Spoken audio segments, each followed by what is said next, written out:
It's a great crew today. I'm excited to see everybody. Does anybody, I feel like I've got a really cool topic to discuss today.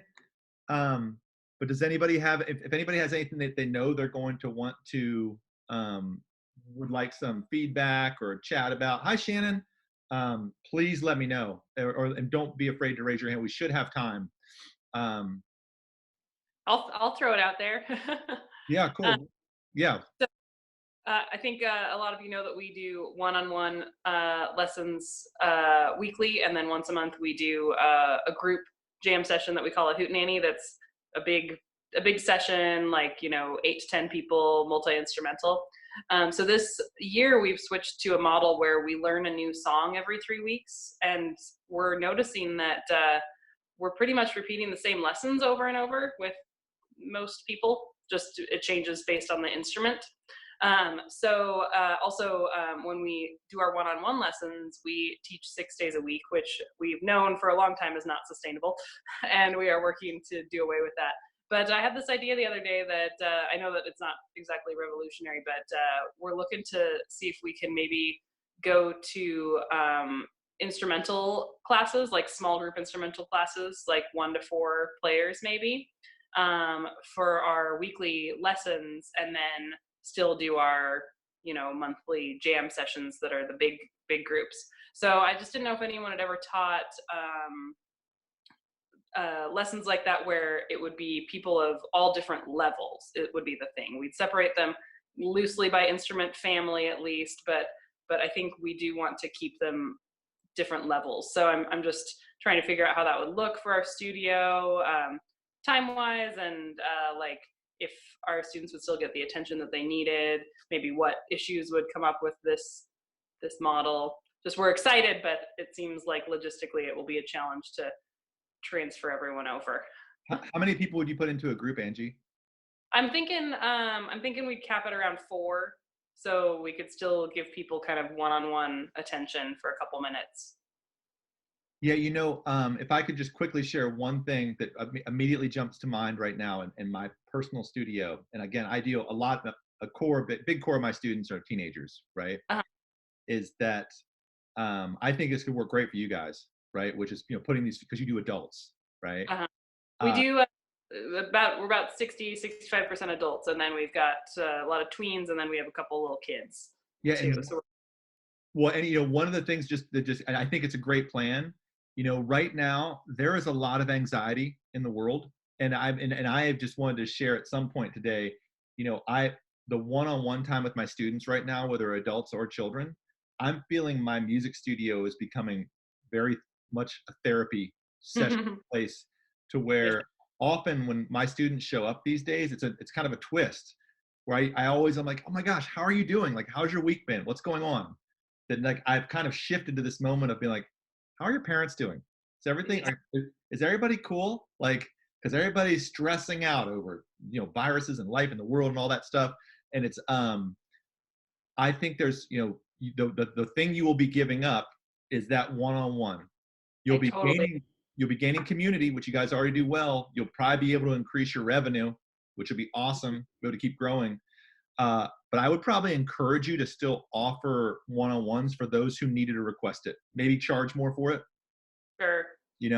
Have groups be the core. Great business strategy, and then realize that some people are just going to want one-on-one time with you. Yes, their decompression time for sure. I Hmm. don't want to take that away from anyone. Yeah, I mean that's the value of what we do, and that's why we don't scale well. That's part of what, and that's I wanted to my talk for today, or the thing I want to talk to you guys about was kind of threefold. And I was hoping I could maybe quickly tell a little bit of an anecdote of something that's been really important in my life as far as my whole professional career. Because we're always talking about, marketing and business and growing, and how to get ourselves out there. And Josh and I have been brainstorming a lot of ideas that he's working on that I think are really awesome to jumpstart a business. But I was really wanting to talk today about, as marketing and branding, as a bigger picture, the ideas of mentorship, intention, right?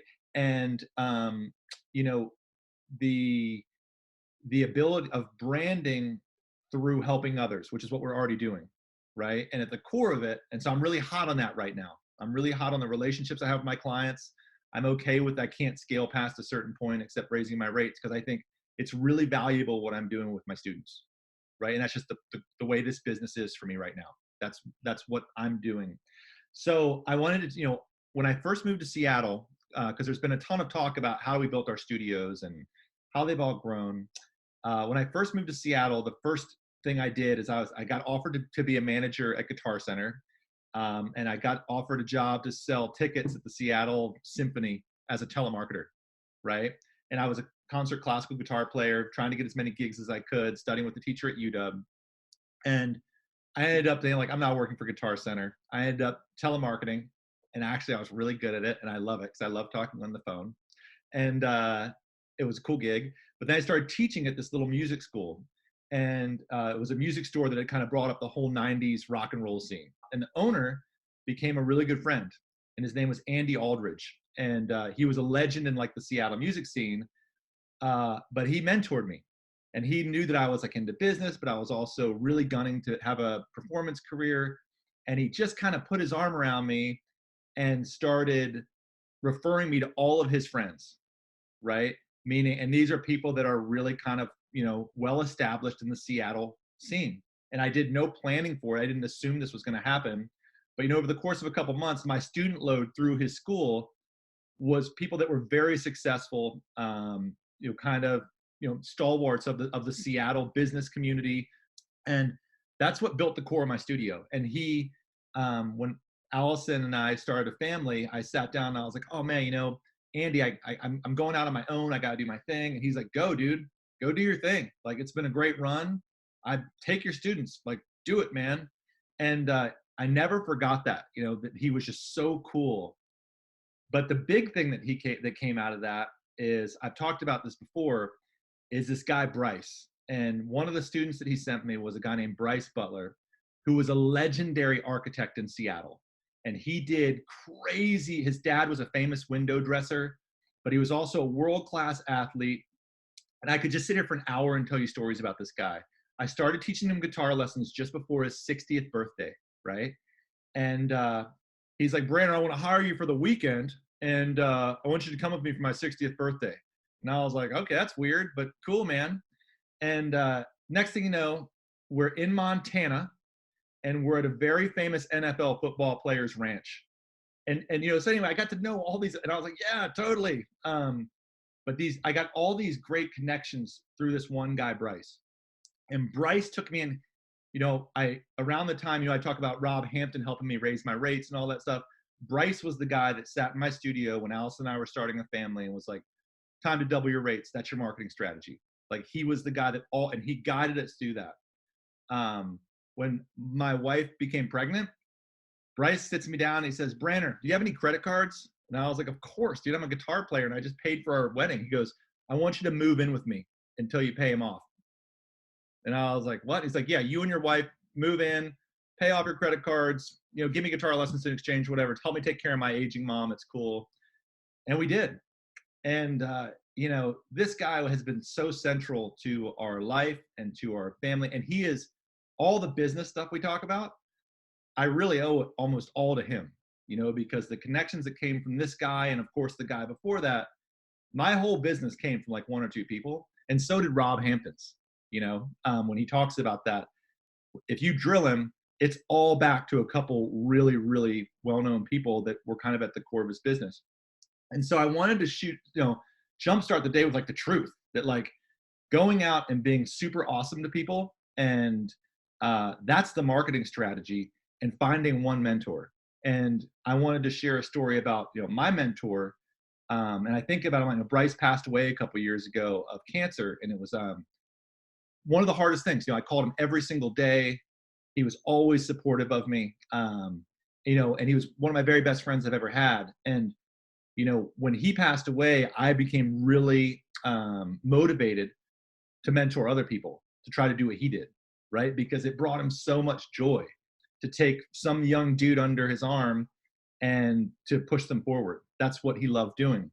And, my final note about that, before I want to ask if you guys have mentors or you're searching for one, It's just so, it's so weird talking about, having found one and then having being one.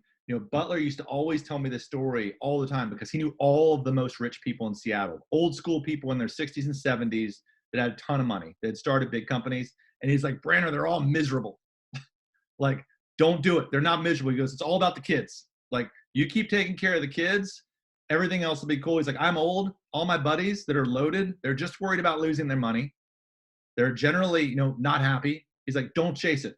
And, it just really stuck with me. And so I wanted to open up the conversation. If you guys have currently someone that you'd call a mentor, or if you're seeking one, or if you have anything you'd like to share about it.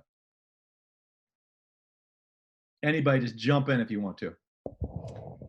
Well, I literally had on my to-do list, talk to Eric Branner about mentoring.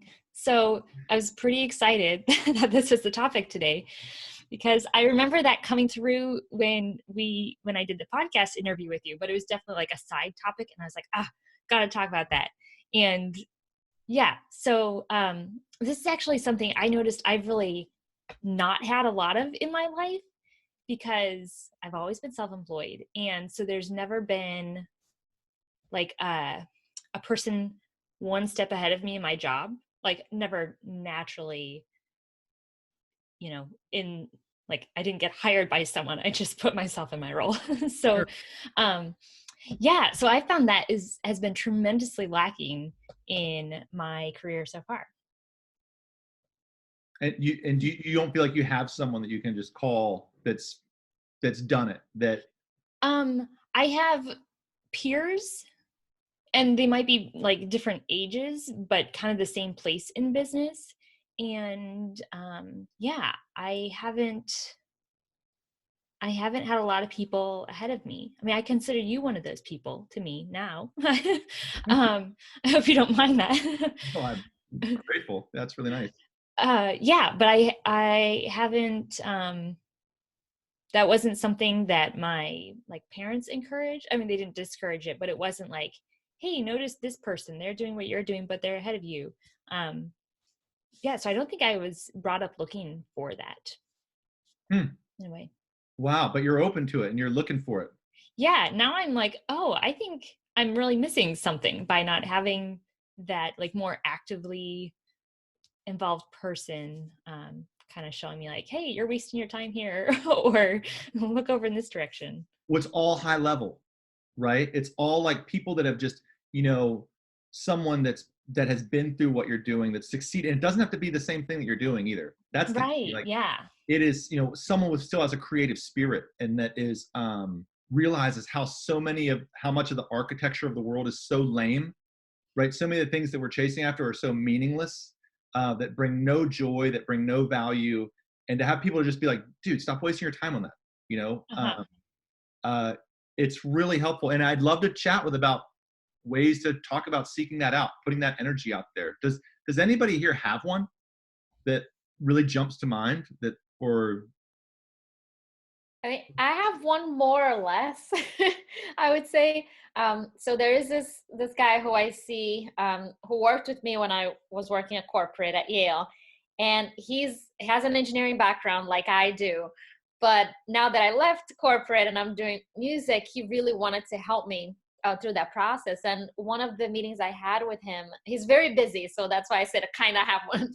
So I meet him with maybe like from every 3 months, sometimes every 5 months. But I saw him recently, and just a small comment that he made when he saw one of my brochures really helped me like change the way I saw, like the perspective that I saw marketing. So one of the things that he said was, the kids in the photos, they look like they're doing something, but they're not having fun. So you maybe want to put pictures on your brochure where kids are like excited and having fun. And because parents really like to see that. And it was just such a small thing, but it makes a big difference. So I started putting more pictures, and then I put the picture of one of my students, and the mother actually sent me an email, and she said, I love the picture of my daughter that you put on my website. She looks great. And she was all excited about it. So that was one thing that he mentioned. And then another thing that he said was to maybe change levels. He said, parents love having kids like, oh, my kid got a black belt or a yellow belt. Instead, maybe structuring your school in ways that they could kind of jump different levels. That way it keeps them motivated, right? So they can kind of see, oh yes, I'm going to level 3 now and I'm going to get a prize. And him, from a parent perspective, because he's a dad of 2 kids, he said that he's like, parents will pay for anything if the kids are like, happy and excited about it. So he's kind of like my mentor, where even though doesn't have a background in music or anything, he kind of sees it from a different perspective of a client would see, right? A new parent looking at the brochure and thinking, wow, how do these kids look? What are they going to learn? So I kind of see him a so little you have a business guide, a right? business guy, yes. Yeah, and that's a great point. And and one of the things I think it's which that's really helpful to be like, here's an actionable item that you can do that might improve your business. And and these are things that most of the people that we're all talking to, we're all really good at that stuff, at reading books, at knowing what's current, and I really see, and I would encourage seeking out a mentor that's like, and I think about when I had kids, right? Because I was just living the life, playing bar gigs every night until 2 a.m, just having so much fun. Lived in an RV for a couple of years, traveling around, started a family. And it was those mentors that came in that were like, you need to get together, man. Like, I know what you're feeling. And a mentor, not just saying, this is something to do, but saying, how are you feeling? Right. And to say, although things are looking pretty bad right now, you're going to get through it, because I've experienced this thing that was really hard. And, I feel like so much of mentorship, it's what we do with our students or what we do with our clients, and what they can do for us is say, I've been in that feeling you have, not just like you need to get more students, but like, it's really scary that I don't think I'm going to be able to pay my mortgage. That I just committed to this thing. I don't know if I'm going to have time to do it. Or that can high level be like, just remember what's important, right? It's important that you're out there doing your mission-based work, making people's worlds better, and you're going to get through whatever this shitstorm is you're going through, right? And so a cool exercise, and something that I've collected, is I have a very close friend in every decade of existence. I have a really good friend that's in his 80s. I have a very close friend in his 70s, 60s, 50s, 40s, 30s, 20s. The 30-year-old students are now, or 30-year-old friends / mentors, because I'm in my 40s, are former students that have grown up to be incredible human beings, right? That are now, I look to them for advice about a lot of stuff. My daughter is one of my many teenage connections. So I'm like, okay, show me how to do TikTok. Like, whatever.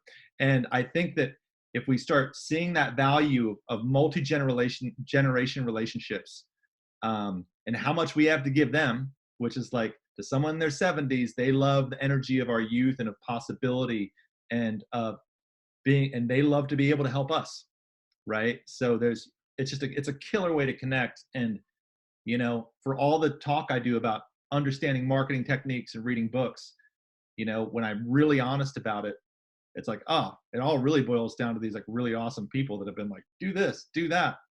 We'll help you out when you're, down on your luck. What about you, Shannon? You seem like a person that connects with a lot of people. As far as me, as far as getting like mentorship and connections with people, a lot of that helps was the design work got me really into other schools and directors and talking that way. And being an older but recent college grad, there was the stresses of it, being older, having to pay bills while doing school. But the advantage is I'm at a lot of my teachers same age or close enough where we can really relate. And I got a lot of good feedback from them, and just, teachers back when I was younger and how they reflect upon me. But most of that's less on the business side, because I find in my area, the actual business of doing a studio is not that common. I can think of one that does kind of like a conservatory, just multiple lessons, multiple instruments, just where there's a staff and there's, teach about 4 or 5 a piece, where I'm like really focused on one instrument and a lot more of. And so on the business side of things, it hasn't been too rewarding and finding somebody for the mentorship. But as far as the educational side of things, I got a plethora of people I can call up any moment and talk to and bounce ideas off of. Funny, the I think it was Angie that was mentioned group classes. That's actually something I was thinking about doing with master classes. So I've been bouncing that idea with some people and trying to go off there. But the business side, believe it or not, Fons group has been great. Cool. Just get on there, just seeing how other people do things and what they're talking about and the changes since I've made. Because when I came on, I was just subscription and hourly and just adding packages and see how that would work and how that solved, the occasional gig, my students' hectic schedules and stuff like that. It just made everything easier. And the second I went to that, everything went, Nice. it exchanged. But yeah, Fons group has been great just for, to see that other people are talking about the same things and having the same issues that I'm having or same concerns. And, mentorship on the teacher side has been fantastic. Well, how about this thought experiment too, as we're going, because again, the question is like, are you happy? Do you, and when you're finding someone that's backing you up, like that was the thing I think that I was kind of unconsciously looking for, right? In both friendship and mentorship, is like, dude, this person in his 70s really happy, right? And doesn't maybe have as much, but is super happy. Like, I'm gonna ride on those coattails. And I don't think there's a lot of like, there's no great book about this or there's no great program.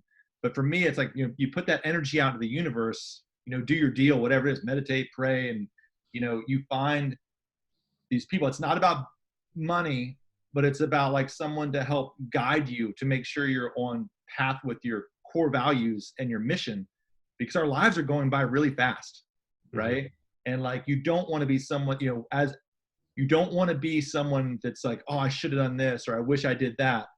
And another one of my mentors always said, you're a great teacher, Branner, but but the thing is, all a teacher does is shorten down the amount of time it takes to learn something. He's like, I could learn anything you're showing me from the computer. It just take me 50 times longer because you know how to break it all down. And a great mentor does that same thing, right? And they're available. And so maybe it'd be a cool, just for us people here to chat about ways to get out there. And maybe it's a lawyer. Andrea, I see you vibing with a lawyer, that someone who's strong, has been doing it a long time, that has a decisive and wit to them, that we could take a great interest in the work that you're doing. Or, I'm just throwing out random ideas, but those things pop up. Josh, what about you? Because you're a person that seems like you have a lot of people behind you, I'm guessing. It's interesting. Yeah, man. Sorry if my connection's a little jumpy. It keeps saying poor connection, but yeah, man, I love the topic of mentorship. I had a mentor in my 20s, and that kind of helped. It really was just like a spiritual mentor, life mentor. He was kind of helping me through being a newlywed and doing a budget and just like basic stuff. And I'm 35 now, and I hadn't had a mentor in a while personally, but until recently, about the last year ago, there's a guy. For those of you who don't know, I'm a full-time worship guy in our local church here, but I do guitar lessons part-time, only a couple hours a week. But there's a guy here that really, what got me interested in him being a mentor is the fact that he's got like a few kids, but his kids are so amazing. They're so young, but to have adult conversations and very mature. And I kind of was like, man, I want my kid to be like that, So what are you doing? How are you raising your kids, And so he kind of is mentoring me now, just in kind of normal life stuff. But I do digital marketing on the side, and I do have a digital marketing mentor that helps me navigate all the minefields and of that. I wrote down Fons. Honestly, like Eric, I think you're someone who I would consider a business mentor on the music side, because you got just such a level head and a very clear way of seeing things, and kind of gets rid of all the fluff. And those are kind of the mentors I've kind of got in my life and had in my life. Killer. Yeah, I had a feeling. What about you, Angie? You got to. Oh, I seem to have kind of a funky track record with mentors. I had my the one who I consider to be my biggest mentor was my 7th grade English teacher, who saw that I was a kid that didn't have music lessons, and she just said, "I need someone to jam with. I need to keep my fiddle out of the case. So come every week, and you'll keep me accountable for playing." And now I look back and I'm like, oh, she was giving me free music lessons at the, I was like 12, so I thought I was helping. But she was kind of funny because she was very direct and to the point. She yelled at me sometimes. And she also told me not to major in music. And she had very specific ideas of what I should do with my life. And even as like a tween, I was like, oh no. I still consider her to be a mentor and a close friend now that I'm an adult and an inspiration, and how direct she is, and just how she saw someone that needed something and didn't ask. She just was like, we're doing this. I see that you need this, and you get mentored kind of thing. But then I lost touch with her, and then I reconnected with her later in life. But I went on to college, and I kind of had a string of bad luck with mentors and professors where I would kind of hang on to them and be like, I'm going to do this thing. And they'd be like, no, you're not good enough. And I had a few professors tell me that I should quit music because I started too late in life, remember, 12. So I just always kind of in a way was my own mentor in the sense that I would hear what people were telling me and I would say, no, I don't believe that, and kind of keep doing what I was doing. I don't know how stubborn that makes me. Angie, man, I'm so glad you kept doing music, but and this goes back to the core of the conversation, is that you were the mentor that you were seeking or that you were depending on, that was telling you what to do or telling you what you couldn't do. They were coming from a place of, there's a bitterness there. Like anytime you can be honest and be like, you did start late, your technique is lagging, you might not be. I started playing classical guitar when I was 18, when I was in music school. Amazing. When I was just shredding electric player and bluegrass person before that. And I had 4 teachers before I was working with someone that said, hey, your technique is going to be a challenge to compete in the GFA. You're not going to win that starting at 20. He's like, it's cool, but I thought, that's my opinion. You can prove me wrong. And he was right. And that redirected my energy, and it was a truth I didn't want to hear, but it was a very loving. He came from a place of success, and I feel like the people that maybe have been guiding you were coming from a place of bitterness or of lacking, right? Yeah. And so a mentor doesn't do that. A mentor doesn't ever say, do this, unless it's for your safety or your betterment. A mentor is like, have you looked at this opportunity, or have you thought of this option? Right. Would you be happy doing this? Mm-hmm. Right? Because a great mentor may have said, Angie, you've got this great energy. You're working really hard. You started pretty late. And just so you know, these may be other opportunities that you're going to end up doing. Right? You may, I was always convinced I was going to be touring in at least a Pearl Jam size band or bigger, all over the universe, forever. And then I thought I was going to be the most famous classical guitar player ever. And a good mentor feeds back in a different way, I feel like. So I'm sorry that you were encouraged that way, but I'm really happy how it all turned out for you. Oh, thank you. Just 2 more thoughts with that. One is I was recently listening to an Andrea podcast. I can't remember which one. They're all so great. But it reminded me, I have a book list that I've been slacking on reading. I blame the children. But one of the books on the list for the last couple of years has been Playing Big by Tara Moore. And it came up in one of the podcasts, and I was like, oh, that's on my list. I need to finally read it.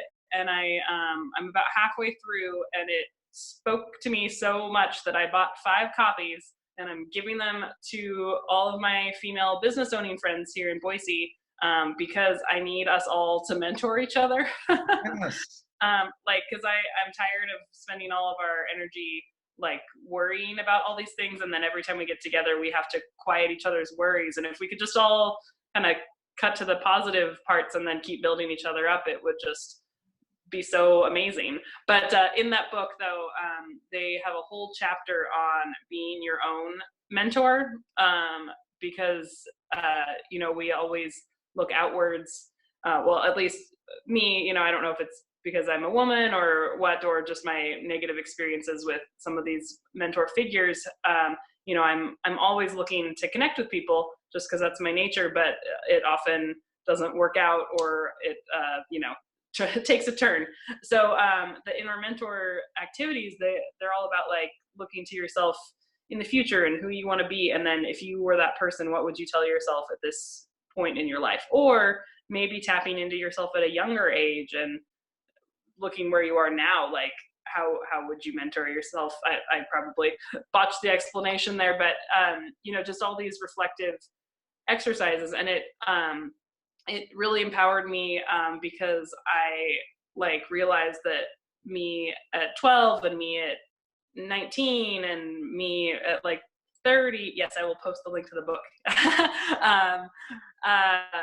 I had the right instincts and I didn't let people derail me for more than a little bit. I was able to really stay the course, and now my life is better because of it. So yeah, that book has been really validating because I see that I'm not necessarily lacking in something. I would love mentors, and I've been trying to figure out who my future self would want to be like. So I think of you, Eric, your positivity is just, infectious. And I think I want people, to look to me for that kind of positivity. Or I think, did I have any good professors? Because I fixate on the bad ones, and I think, I had this really great piano teacher for a year, and he was so kind and so patient. And I think, well, I want to be like Dell.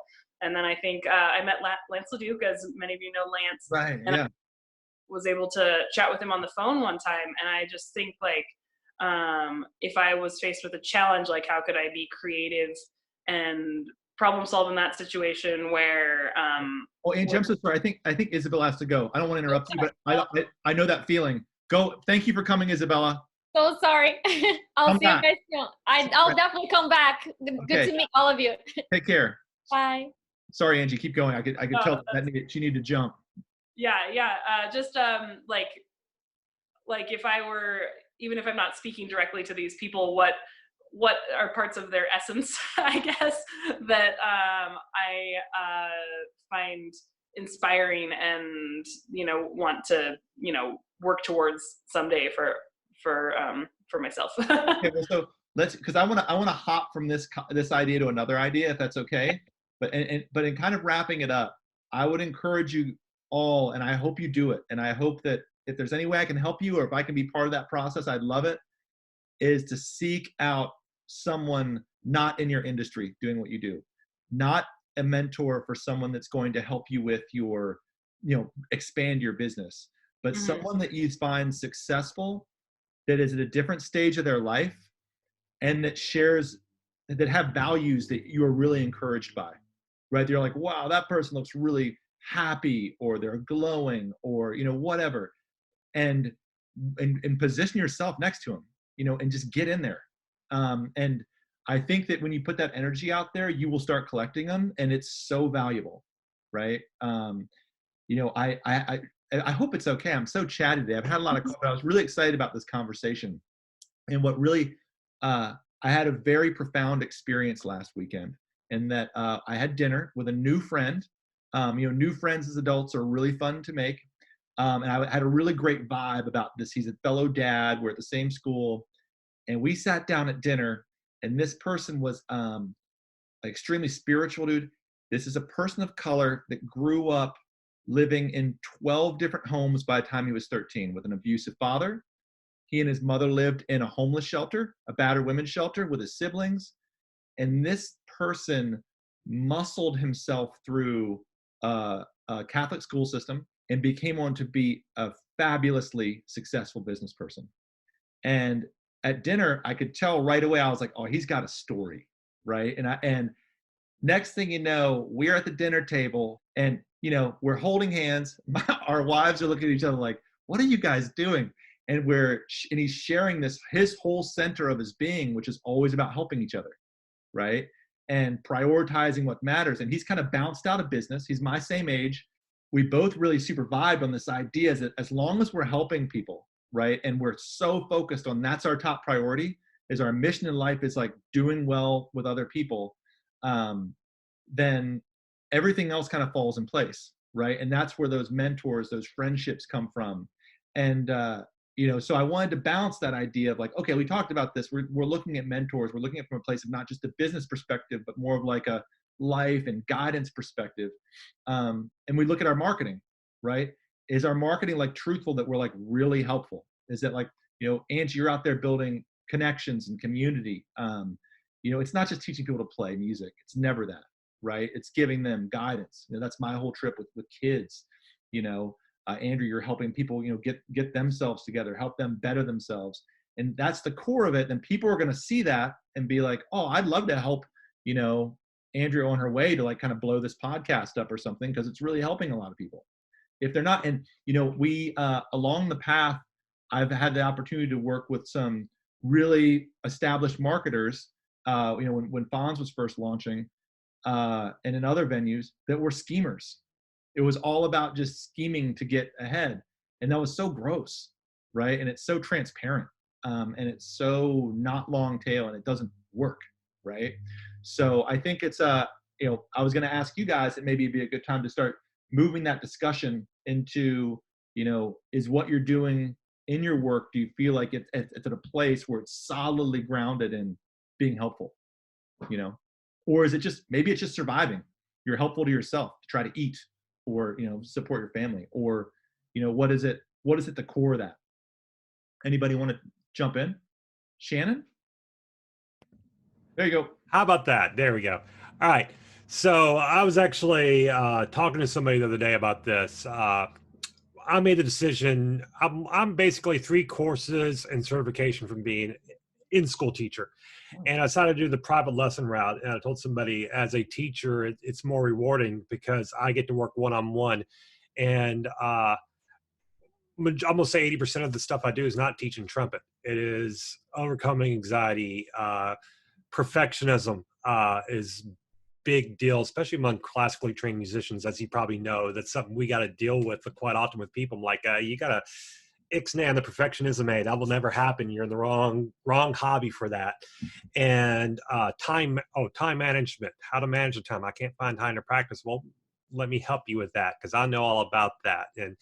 And so, yeah, while I'm teaching trumpet lessons, and that's what I do, there's a rewarding for me helping them beyond the instrument, getting more comfortable with school life, fresh, middle schoolers going to high schools, getting used to things. I'm working with 2 students right now that I've had for 3 years on scholarship auditions, getting them ready for the next stage of their life.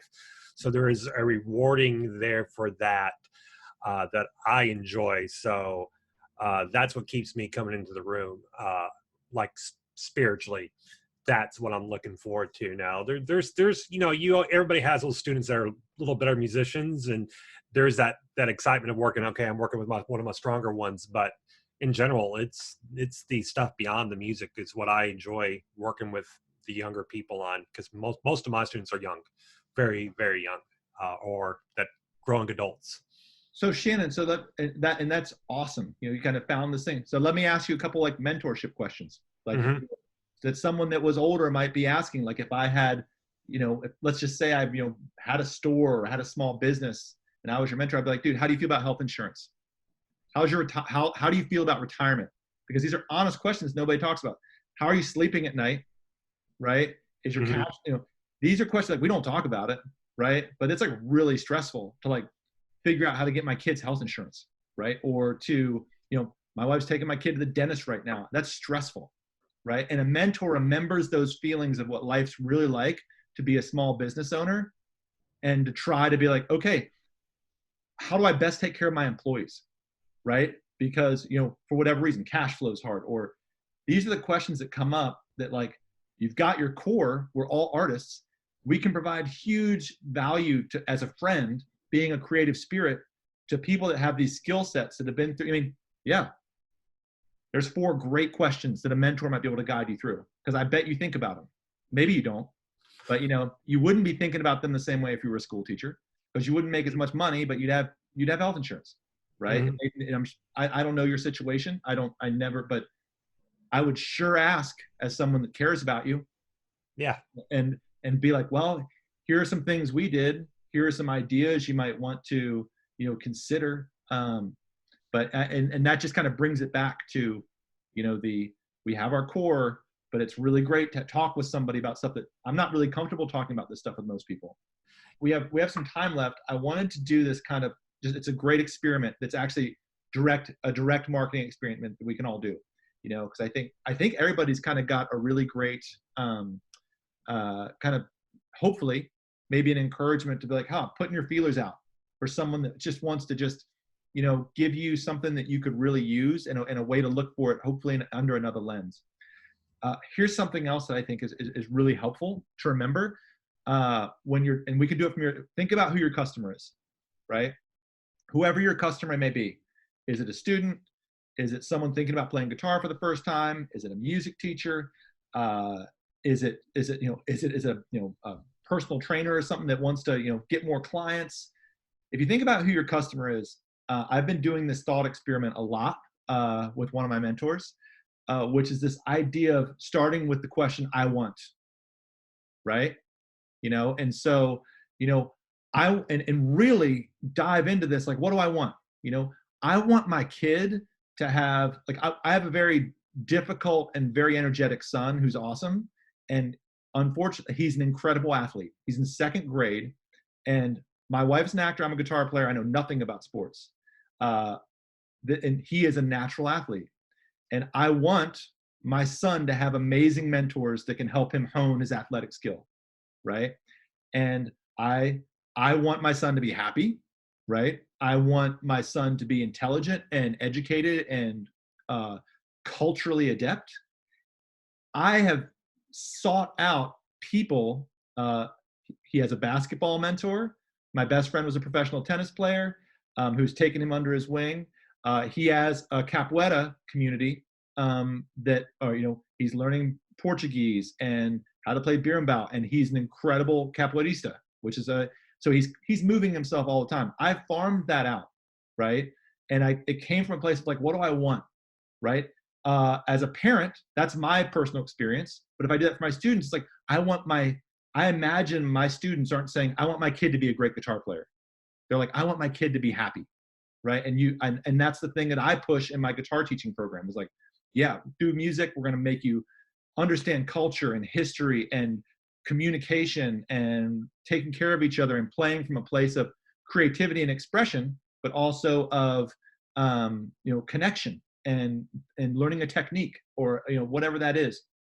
And so you sit down, you start doing this exercise, and so on a super basic level, right? Like when we did something with Fons, it'd be like, I don't want to have to make invoices, send them out and wait for people to pay them every month, because that sucks. That was why we started the company, right? I didn't like that. It took my wife and I forever to do that every month. I want to make more money. These are all fair things to say. And if you start imagining what your customers are doing or yourself, I mean, it's great to do it for like, what do you actually want, right? Which most of us lie to ourselves about that too. I'm sure if you went down the minimalism path, Shannon, I'm sure you studied a lot of that. It's like, we're all trapped in that, but try that. So the crux of the week is the mentorship, but I'd love to see what you guys come up with some honest, like, this is what I'm marketing to. These are my customers, right? Josh is helping guitar teachers. Angie, what do your customers want?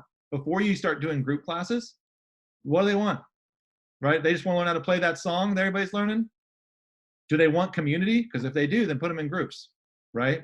Do they want a one-on-one with a human being and make some eye contact and, maybe say, gosh, my mom's really sick right now, and just tell somebody something they don't tell anybody else?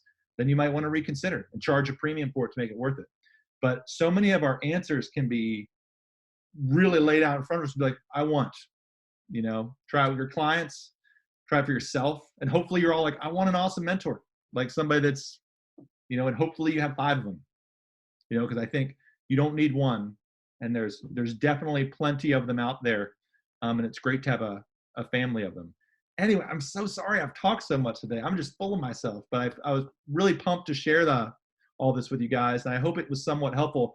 We have 5 or 10 minutes left if anybody would like to jump in with just kind of sharing what their thoughts are. Or I can say words if yeah, or just just a comment maybe, or or maybe want to follow up. I respect what you have to say so much whenever you do. Yeah, well, I think the idea of having a sense of what you personally want and what I personally want is so clarifying.